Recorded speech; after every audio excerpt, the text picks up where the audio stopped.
दारू से का फायदा सोचनी आज गिनावे के, एही से पड़ल ह हमरा कागज कलम उठावे के।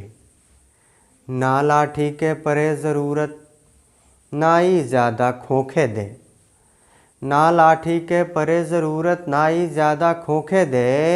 पहिला फायदा इहे ह ई बूढ़ कबो ना होखे दे।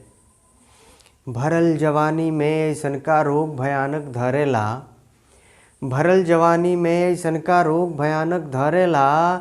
बूढ़ौती के दुख भोगला से पहिले लोगवा मरेला। दूसर फायदा ई होला कि पिल्ला नाही काटे सन। दूसर फायदा ई होला कि पिल्ला नाही काटे सन। नबदाने में पावे सन त मुँहवे भरू चाटे सन। आ फायदा सुनी एगौरी होला चोर न कहियो आवे सन। आ फायदा सुनी एगौरी होला चोर न कहियो आवे सन। घर में कुछ बचले नइखे त झूठ मूठ का धावे सन। घर में कुछ बचले नइखे त झूठ मूठ का धावे सन।